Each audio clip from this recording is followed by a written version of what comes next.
हाँ जी बच्चों, आज चैप्टर को आखिरी चरण में ले जाते हुए डिस्कस करेंगे journal entries in the books of transferor company. देखिए बेटे, मैंने आपको बताया था कि ट्रांसफरी कंपनी में तो दो मेथड्स हैं। मर्जर के केस में हम pooling of interest method use करते हैं और परचेज़ वाले केस में परचेज़ मेथड का इस्तेमाल करते हैं। लेकिन ट्रांसफरर कंपनी की बुक्स में कोई दो मेथड्स नहीं हैं, वहाँ एक ही मेथड है। यानी चाहे क्वेश्चन आप मर्जर का कर रहे हों और चाहे क्वेश्चन आप परचेज़ का कर रहे हों, ट्रांसफरर कंपनी की बुक्स में सेम एंट्रीज़ आपको पास करनी होंगी, जो मैं अब आपके साथ डिस्कस करने जा रहा हूँ। ये एंट्रीज़ कोई नई नहीं है, क्योंकि आप इसे पार्टनरशिप डिसोल्यूशन में ऑलरेडी पढ़ चुके हैं। यानी यूँ कहिएगा कि पार्टनरशिप आपकी रिवाइज होने जा रही है। वो जो स्टार्टिंग में हम लोगों ने रियलाइजेशन अकाउंट के थ्रू की थी, वही सेम चीज़ यहाँ करने जा रहे हैं। थोड़े बहुत चेंजेस होंगे, वो मैं आपको साथ साथ बताता चलूँगा कि पार्टनरशिप में क्या होता है और कंपनी के केस में क्या होता है। मैंने पार्टनरशिप के केस में भी आपको एक बात बताई थी, बड़ी कैटेगोरिकली बताई थी कि पार्टनरशिप में भी हमारा मकसद होता है सारे खाते बंद कर देना। तो यहाँ पर भी हमारा मकसद होगा सारे खाते बंद कर देना। कोई भी खाता जिसका डेबिट बैलेंस है उसे बंद करने के लिए क्रेडिट करना होगा, और जिसका क्रेडिट बैलेंस है उसे बंद करने के लिए डेबिट करना होगा। और कोई खाता बंद तभी होता है जब आप उसे उसी मूल्य पर बंद करते हैं जो मूल्य उसके लिए हमने अपनी बैलेंस शीट में दिखाया गया होता है, जिसे आप अकाउंट्स की भाषा में बुक वैल्यू कहते हैं। तो आप कोई असेट अगर क्लोज करेंगे, असेट अकाउंट क्लोज करेंगे, तो वो बुक वैल्यू पर ही होगा। लायबिलिटी क्लोज करेंगे तो वो भी बुक वैल्यू पर ही होगा। तो ये बात हमेशा ध्यान रखिएगा, all accounts are to be closed at their book value. अब मैं अपने नोट्स ले लीजिए। एंट्रीज चाहे तो लिखें ना लिखें, या नोट्स को ही रंगना शुरू कर दें अपने हाइलाइटर से, जैसे आप चाहें, इट्स योर चॉइस। सबसे पहले transfer all recorded assets, all को अंडरलाइन कीजिए, इंक्लूडिंग intangible assets,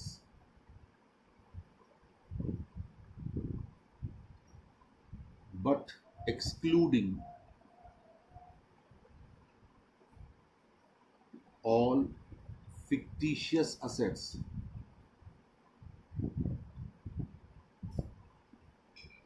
सभी रिकॉर्डेड असेट्स को आप ट्रांसफर करेंगे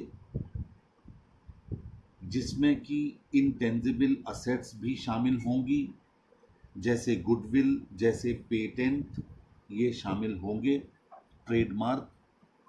but excluding all fictitious assets, वो असेट्स जो फिक्टिशियस हैं, जैसे प्रॉफिट एंड लॉस अकाउंट का डेबिट बैलेंस, जैसे miscellaneous expenditure, preliminary expenses, underwriting commission, discount on issue of shares debentures, ये सारी फिक्टिशियस असेट्स होती हैं। इनको छोड़ करके एट बुक वैल्यू हम इनको बुक वैल्यू पर ट्रांसफर करेंगे। क्या एंट्री करेंगे? Realisation account debited to sundry assets. और याद रहे, ये सन्ड्री असेट्स इंडिविजुअली ट्रांसफर होंगी, इकट्ठी करके नहीं, अलग अलग। आप यही काम पार्टनरशिप में भी किया करते थे। अब कुछ बातें लिखिए मत, अपने नोट्स को अंडरलाइन कर लीजिए। पहली बात, कोई भी ऐसी असेट जिसके लिए आपने कोई प्रोविज़न बना रखा है, जैसे डेटर्स के लिए अक्सर बना होता है प्रोविज़न फॉर डाउटफुल डेट्स, तो आप डेटर्स को फुल अमाउंट से ट्रांसफ़र करेंगे और प्रोविज़न को रिवर्स साइड में, यानी रियलाइजेशन के क्रेडिट साइड में ट्रांसफ़र करेंगे। ऐसे ही कोई और असेट जिसके लिए आपने प्रोविज़न बना रखा है वो असेट ग्रॉस वैल्यू पर ट्रांसफ़र होगी और प्रोविज़न क्रेडिट साइड में ट्रांसफ़र होगा, पहली चीज़। दूसरी चीज़, अगर कैश और बैंक बैलेंस ट्रांसफरी कंपनी के द्वारा ले लिया गया है तो वो ट्रांसफ़र होगा। अगर नहीं लिया गया है तो आप उसे ट्रांसफ़र नहीं करेंगे। आप याद कीजिए, पार्टनरशिप में भी यही बात बताई गई थी कि जब सेल टू ए कंपनी वाला पॉइंट आया था पार्टनरशिप डिसोल्यूशन में और वहाँ कैश और बैंक बैलेंस कंपनी द्वारा ले लिया जाता था तो हम उसे ट्रांसफ़र कर देते थे, लेकिन नहीं लिया जाता था तो उसे हम ट्रांसफ़र नहीं करते थे। आज वही बात दोबारा से आपको यहाँ दोहराई जा रही है। ये पहली एंट्री हो गई। इससे क्या हुआ कि सारी असेट्स के खाते बंद हो गए रियलाइजेशन अकाउंट में। अब दूसरी entry, transfer only those, underline कीजिए, only those liabilities which are taken over by transferee company at their book value.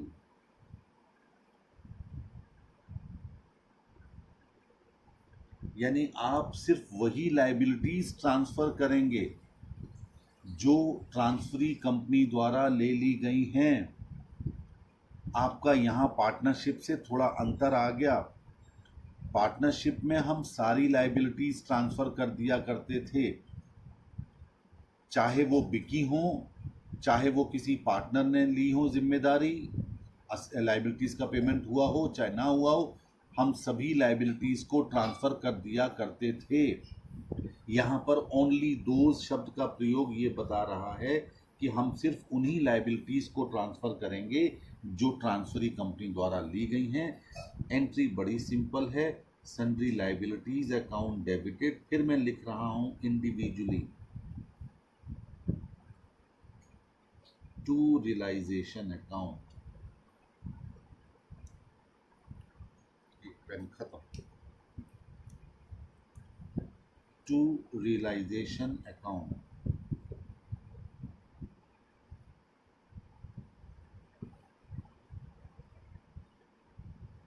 अब फिर आ जाइए अपने नोट्स में, क्या लिखा है, a liability against which a provision और reserve has been created should be transferred to its gross figure and not at its net figure.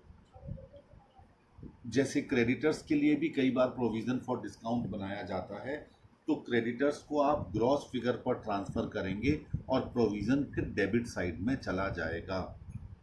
दूसरा, items in the nature of provisions जैसे provision for taxation, employees provident fund, pension fund, provision for doubtful debts, provision for depreciation should be transferred to realisation account. ये सारे transfer होंगे।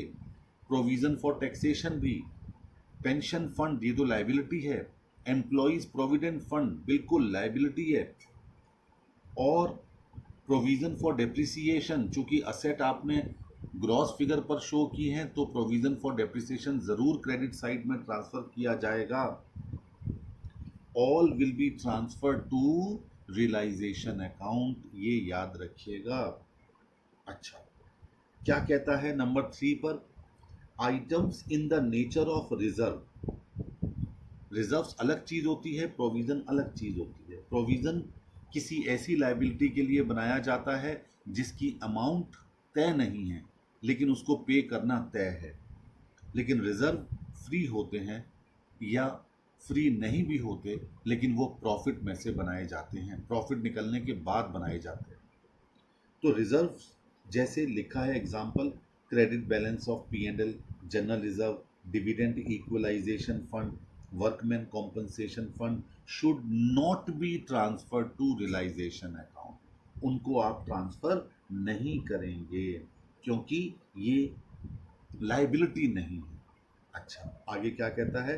But that portion of any reserve fund which represents a liability expected to arise in future should be transfer to realisation account. जैसे मान लीजिए, example दे भी रखा है, मैं वही बोलने भी वाला था कि एम्प्लॉयज कॉम्पनसेशन फंड या वर्कमैन कॉम्पनसेशन फंड आप बनाते हैं और उसमें से कोई लायबिलिटी अगर निकलती है तो ऐसी दशा में आप उतनी रकम उसमें से निकाल कर ट्रांसफर कर देंगे जितने की लायबिलिटी निकल के आ रही है।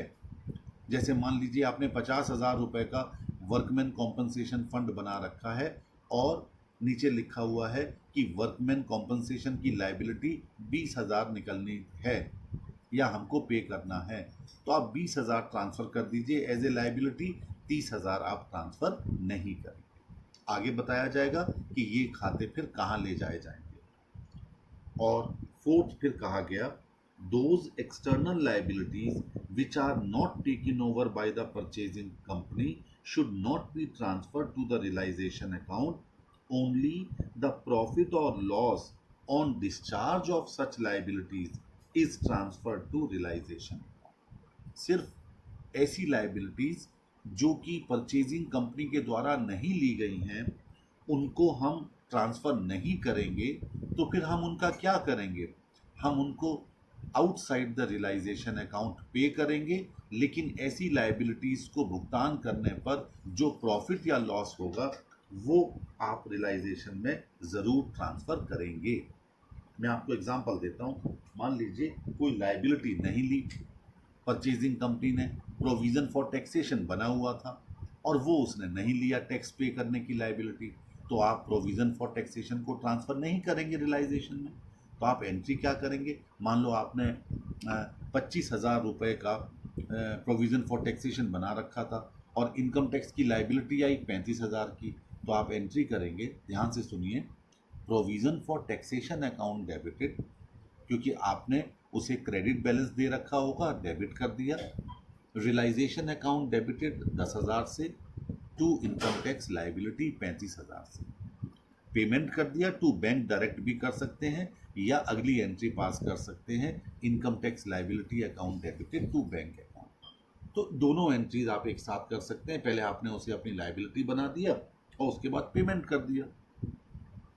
यानी कि जो लायबिलिटीज परचेजिंग कंपनी ने नहीं ली होंगी उन लायबिलिटीज को डिस्चार्ज करने पर जो प्रॉफिट या लॉस आएगा वही रियलाइजेशन में ट्रांसफर किया जाएगा। ये बात अवश्य ध्यान रखिएगा। ठीक हो गया? अब असेट्स भी आ गई और वो लायबिलिटीज आ गई जो कि परचेजिंग कंपनी यानी ट्रांसफरी कंपनी द्वारा ले ली गई। अब तीसरी entry, purchase consideration due.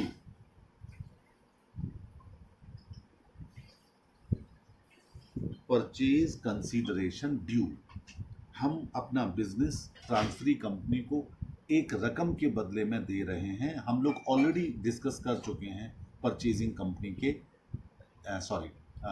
Transferee company की बुक्स में पीसी कैसे कैलकुलेट किया जाता है। अब ड्यू किया आपने, एंट्री पास की, transferee company debited to realisation.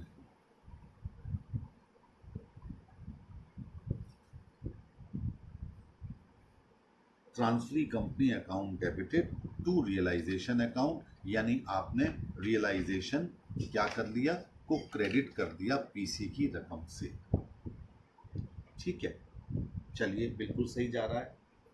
अब इसके बाद परचेज कंसीडरेशन रिसीव्ड।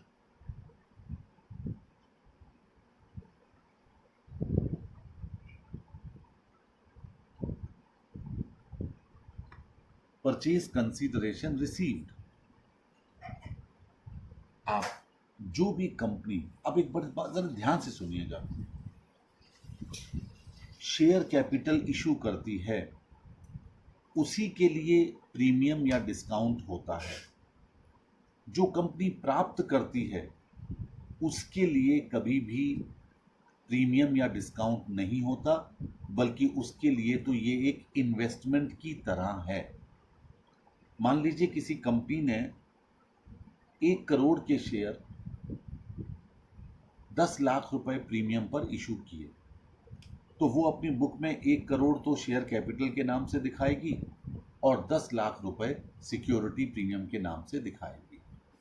ठीक है, लेकिन जिसने उन शेयर्स को प्राप्त किया होगा उनके लिए तो ये एक इन्वेस्टमेंट है, और वो कंपनी या वो शख्स अपनी बुक्स में ये पूरे शेयर्स 1 करोड़ 10 लाख के दिखाएगा।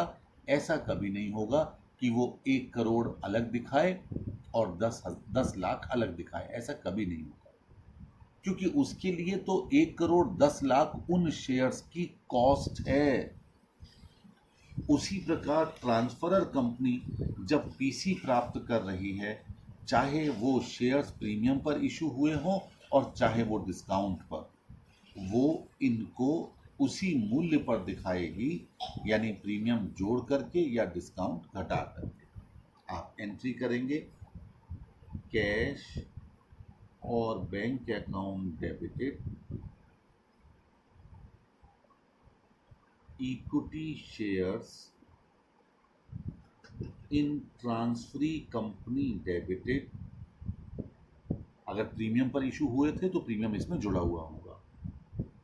Preference shares in transferee company debited to transferee company account, यानी ट्रांसफरी कंपनी का खाता जो हमने इससे पहले वाली एंट्री में डेबिट किया था, अब क्रेडिट करके आपने क्लोज कर दिया।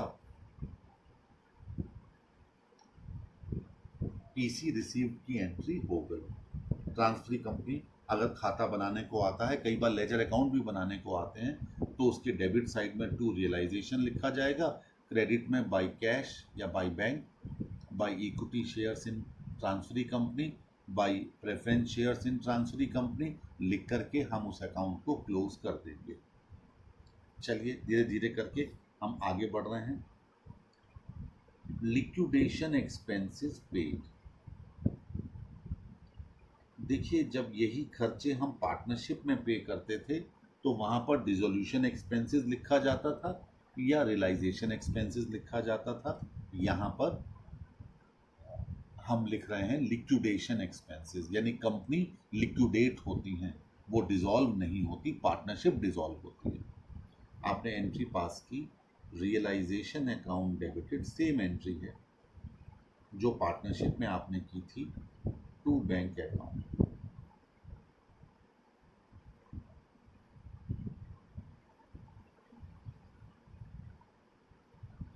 अब कई बार ऐसा भी होता है कि परचेजिंग कंपनी यानी ट्रांसफरी कंपनी कहती है कि हम आपके कुल खर्चों में से आधे हम पे करेंगे, या 15,000 के खर्चे हुए, चलो 10 हम आपकी तरफ से देते हैं। कोई बात नहीं, अगर ऐसा है तो आप 2 एंट्री पास करेंगे। इफ लिक्विडेशन एक्सपेंसेस, नरेशन लिख रहा हूं मैं, आर टू बी रीइंबर्स्ड। रीइंबर्समेंट आपने इनकम टैक्स में बहुत पढ़ा होगा कि खुद खर्चे पे करने के बाद अगर आपका एम्प्लॉयर आपको उन खर्चों की वापसी कर देता है तो उसे रीइंबर्समेंट कहा जाता है। Are to be reimbursed by the transferee company.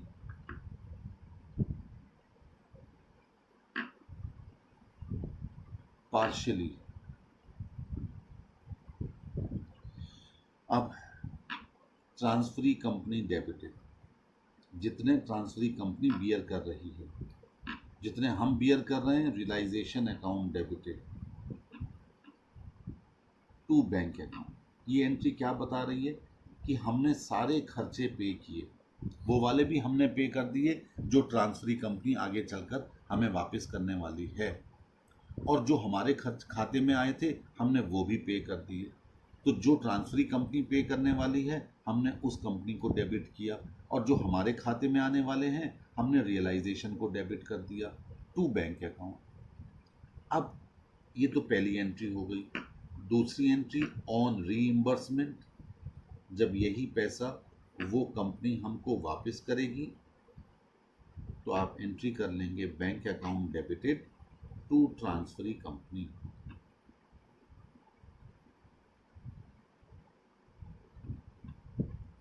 यानी जो हमने उसको डेबिट किया था, ये सोच करके कि हमने उसके बिहाफ पर पेमेंट कर दिया, आज उसको क्रेडिट कर दिया। और अगर ट्रांसफरी कंपनी अपनी जेब से करती है पेमेंट, तो फिर आप ये एंट्री नहीं करेंगे, यहाँ खाली रियलाइजेशन टू बैंक कर देंगे 5,000 थे। मान लो टोटल 15,000 खर्चे थे, 10,000 ट्रांसफरी कंपनी पे कर रही है और वो डायरेक्ट पे कर रही है, तो वो अपनी बुक में बैंक को क्रेडिट करेगी, आप अपनी बुक में सिर्फ 5,000 को ही क्रेडिट करेंगे, यानी सिर्फ वही जो आपके खाते में आ रही हैं। अब यहाँ पर देखिए, आपने सारी असेट्स को ट्रांसफर किया था, ऑल लिखा था, आप याद करो, लेकिन जरूरी नहीं है कि ये सारी असेट्स परचेजिंग कंपनी द्वारा ली गई हों। कुछ ऐसी भी असेट हो सकती हैं जो उसने ना ली हों। हम उन असेट का क्या करते हैं, पार्टनरशिप में क्या करते थे, पार्टनर ले जाता था। कोई असेट जो बिक नहीं पाती थी, उसे पार्टनर ले जाते थे। और याद करो, अमालगमेशन ऑफ फर्म्स में अगर पार्टनर किसी असेट को ले जाते थे, तो वो हम उनके प्रॉफिट शेयरिंग रेशियो में क्रेडिट किया करते थे। याद कीजिए, अमालगमेशन ऑफ फर्म्स में अकेला एक पॉइंट ऐसा था पूरी पार्टनरशिप में जिसमें चेंज था कि अगर पार्टनर कोई ना बिकी हुई असेट ले रहे हैं, तो आप उनके प्रॉफिट शेयरिंग रेशियो में उनके खाते में डाला करते थे। याद आ रहा है? पार्टनरशिप, या गलत बोल गया मैं? कैपिटल रेशियो में डालते थे कि प्रॉफिट शेयरिंग रेशियो में डालते थे?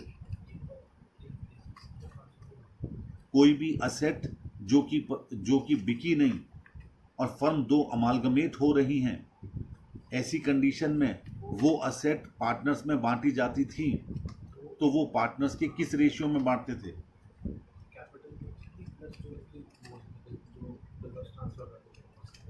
कैपिटल रेशियो में या प्रॉफिट शेयरिंग रेशियो में? बस ये दो पॉइंट हैं। कैपिटल रेशियो में ट्रांसफर की जाती थी। यस, आपने पुराने नोट्स निकाल कर देख लीजिएगा एक बार, कहीं ऐसा ना हो कि ये यहाँ मिसकंसेप्शन हो जाए। कैपिटल रेशियो में ट्रांसफर किया करते थे, न कि प्रॉफिट शेयरिंग रेशियो। चेक कर लीजिएगा पार्टनरशिप के नोट्स में, अगर आपके आसपास हों तो। अमालगमेशन लास्ट में है, सबसे दूसरे चैप्टर के लास्ट में, क्वेश्चन शुरू होने से पहले।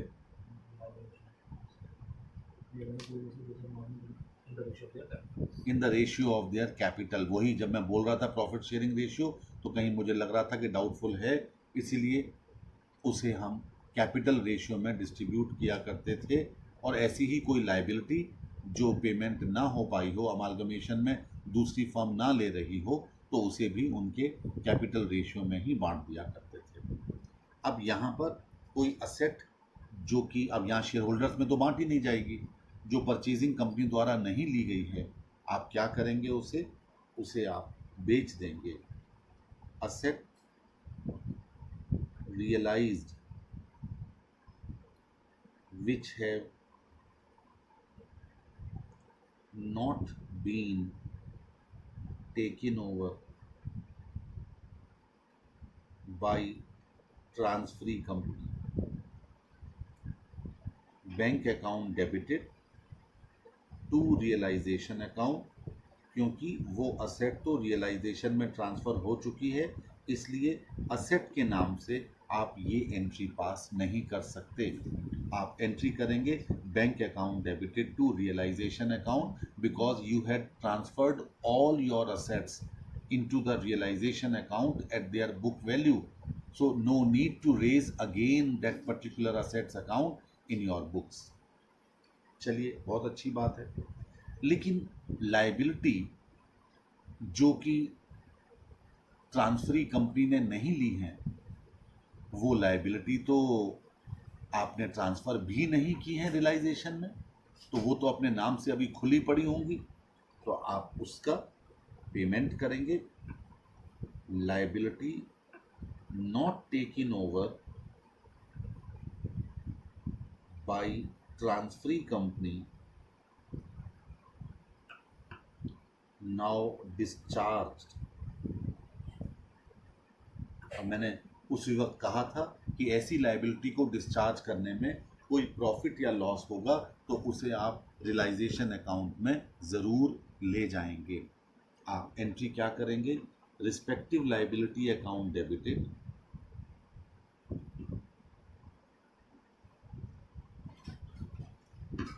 रियलाइजेशन अकाउंट डेबिटेड, अगर लॉस हुआ है to bank account.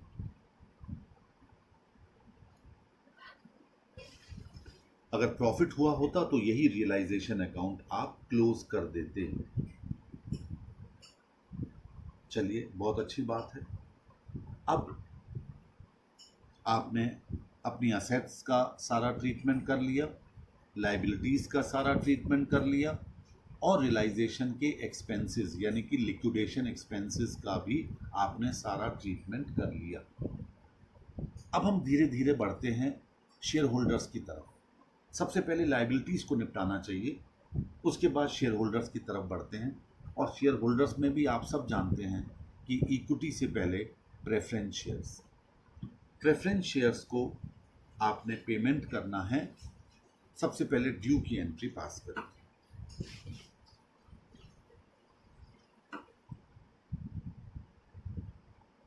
Preference share capital due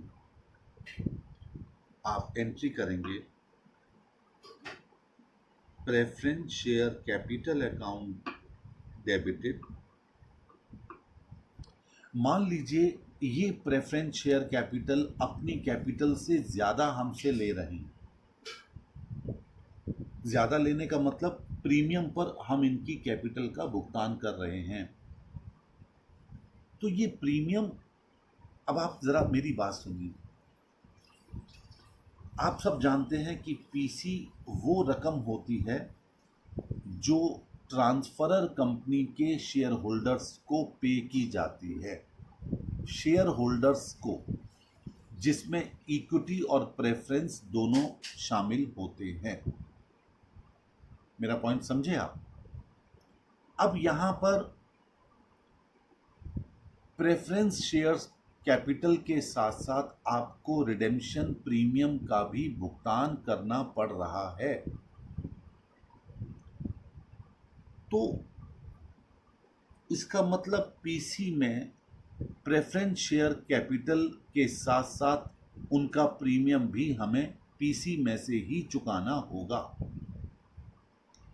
तो वो जो ज्यादा पेमेंट उनको होने जा रहा है, वो ज्यादा पेमेंट कौन बियर करेगा? ये जो लॉस हो रहा है कंपनी को कि उनकी कैपिटल 10 लाख थी, उनको हम 11 लाख पे कर रहे हैं, 1 लाख रुपए रिडेम्पशन प्रीमियम के नाम से पे कर रहे हैं। तो ये 1 लाख रुपए आखिर कौन बियर करेगा? बियर का मतलब कौन सहेगा? बताइए। क्योंकि पीसी में से ही, मान लो पीसी 30 लाख का था, तो अगर प्रेफरेंस शेयर कैपिटल 10 लाख थी तो 20 इक्विटी के खाते में आता। लेकिन आज हम उनको 10 के बजाय 11 दे रहे हैं, तो इक्विटी शेयर होल्डर्स के खाते में सिर्फ 19 लाख आ रहा है। तो इसका मतलब क्या हुआ कि रिडेम्पशन प्रीमियम जो प्रेफरेंस शेयर होल्डर्स को दिया जा रहा है, उसको कौन सह रहा है? उसको इक्विटी शेयर होल्डर्स बियर कर रहे हैं। तो ऐसी दशा में हमें वो प्रीमियम रियलाइजेशन में डेबिट करना होगा। तभी तो ये पता चलेगा कि उसे इक्विटी शेयर होल्डर्स ने सहा है, क्योंकि रियलाइजेशन का प्रॉफिट या loss ultimately equity share holders के ही खाते में जाता है। तो आपने क्या एंट्री पास की? Preference share capital account debited, realisation account debited to preference share holders account.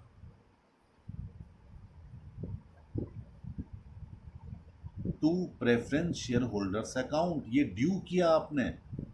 और जो 1 लाख रुपए का प्रीमियम उनको पेमेंट हो रहा था, रिडेम्पशन प्रीमियम, वो रियलाइजेशन के डेबिट साइड में चला गया।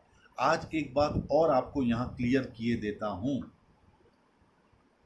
कि अगर डिबेंचर्स का पेमेंट प्रीमियम पर हो रहा है वो रियलाइजेशन में ट्रांसफर नहीं होगा, बल्कि वो प्रीमियम जोड़ करके परचेजिंग कंपनी की बुक्स में जब नेट असेट्स निकाली जाएंगी तो वहां लेस होगा।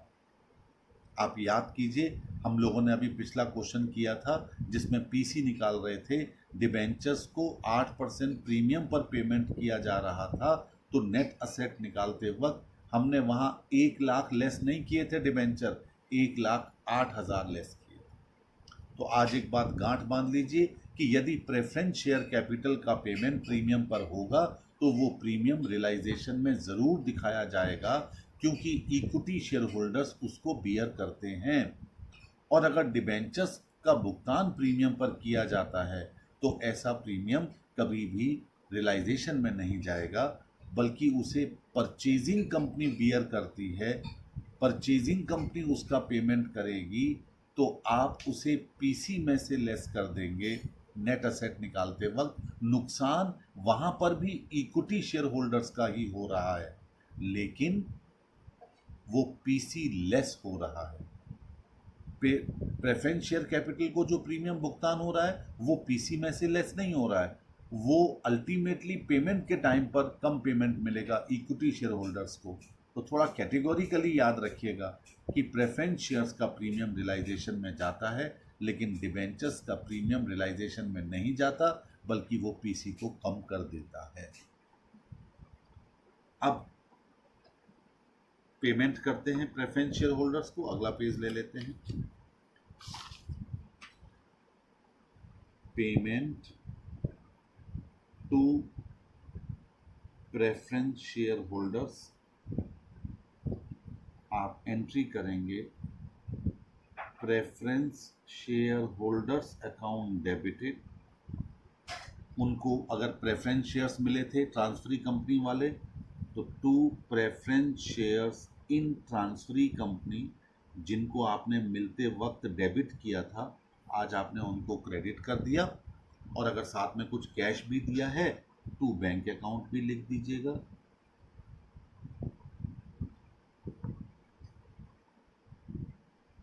ठीक है, अब प्रेफरेंस शेयर होल्डर्स भी खत्म। अब हमें रियलाइजेशन अकाउंट क्लोज करना है, और अगर प्रॉफिट हुआ है तो उसे ट्रांसफर करना है इसमें इक्विटी शेयर होल्डर्स में। आपको बताया गया है प्रॉफिट का बैलेंस क्रेडिट होता है, जहां भी जाता है वो उसे क्रेडिट कर देता है। आप एंट्री पास करेंगे realisation account debited to equity share holders account.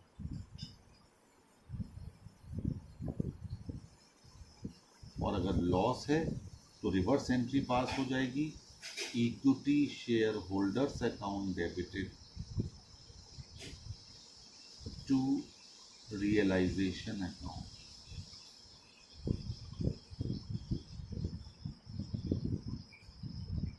Realisation account भी क्लोज हो गया, लाइबिलिटीज सारी क्लोज हो चुकी हैं, असेट्स सारी क्लोज हो चुकी हैं, इवन प्रेफरेंस शेयर कैपिटल भी क्लोज हो चुकी है।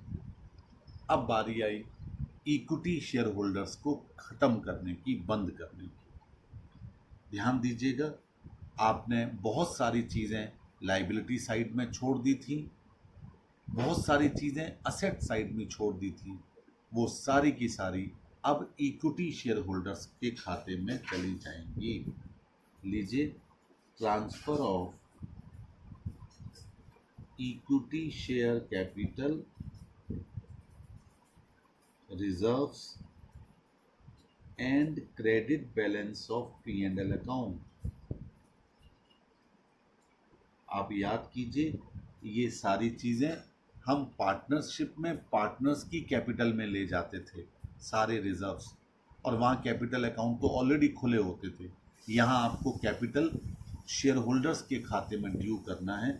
आप एंट्री पास करेंगे equity share capital account debited, वही रकमें लिखेंगे जो आपकी बैलेंस शीट में लायबिलिटी साइड में दिखाई गई हैं। Profit and loss account debited ये कौन सा प्रॉफिट एंड लॉस जो लाइबिलिटी साइड में रिजर्व्स एंड सरप्लस में लिखा होता है, ठीक है।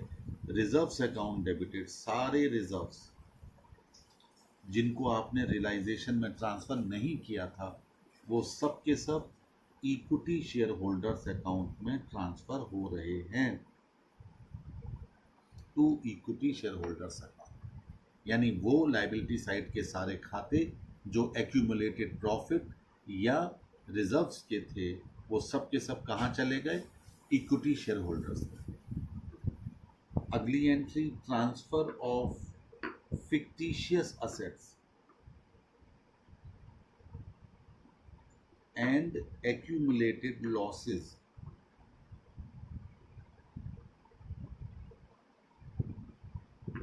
आप एंट्री करेंगे equity share holders account debited to profit and loss account, इस बार कौन सा वाला, डेबिट बैलेंस वाला, टू अदर फिक्टिशियस असेट,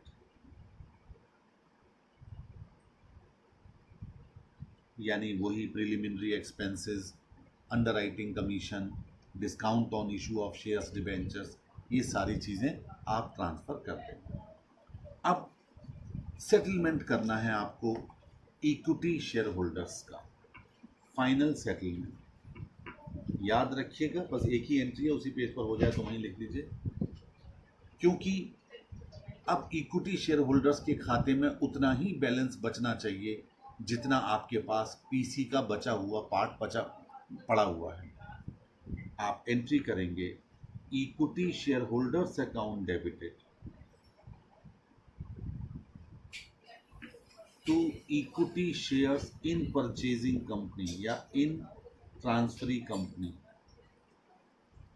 अगर कोई बैंक बचा पड़ा है टू बैंक अकाउंट, यानी इक्विटी शेयर होल्डर्स को भुगतान की जाने वाली रकम उतनी ही होगी जितना हमारे पास पीसी बचा पड़ा है। बस सारे खाते क्लोज हो जाएंगे इस आखिरी एंट्री को पास करते ही। ये था entries in the books of vendor company, transferor company या ओल्ड कंपनीज, कुछ भी कह लीजिए, जो कंपनीज अपना बिजनेस बंद करने जा रही हैं। अगले लेक्चर में मैं वो एंट्रीज करवाऊंगा जो ट्रांसफरी कंपनी की बुक्स में होनी है, और मर्जर वाले केस में भी और परचेज वाले केस में ही। और अगले ही लेक्चर में हम इस चैप्टर को अपनी तरफ से कंप्लीट कर देंगे। उसके बाद सिर्फ आपकी प्रॉब्लम्स होंगी, आप जैसे जैसे प्रॉब्लम करते हैं, कुछ मैं भी करवाऊंगा, कुछ आप भी करेंगे, और ये समाप्त हो जाएगा। एक चीज़ और, पेज नंबर 4.6 पे आ जाइएगा। यहाँ पर मैंने एक टेबल दे रखी है।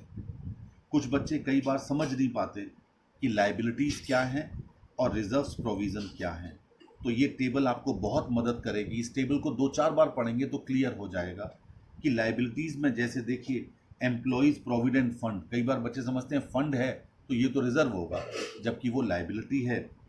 Pension fund, workman divisible fund, employees saving bank deposits, public deposit, lease hold redemption fund, workman security deposit, ये सारी लाइबिलिटीज़ हैं। इन सबको रियलाइजेशन में ट्रांसफ़र करना है, याद रखिए। और इधर एक्यूमुलेटेड प्रॉफिट्स और फ्री रिजर्व्स की अलग है कैटेगरी, जिसमें 15 मैंने हेडिंग डाले हुए हैं। Credit balance of P&L, general reserve, reserve fund, capital reserve, contingency reserve, dividend equalisation reserve, insurance fund, workman compensation fund, debenture redemption fund, capital redemption reserve, security premium redemption fund, accident compensation fund, share forfeiture account, workmen's welfare fund. All these are accumulated profits और free reserves.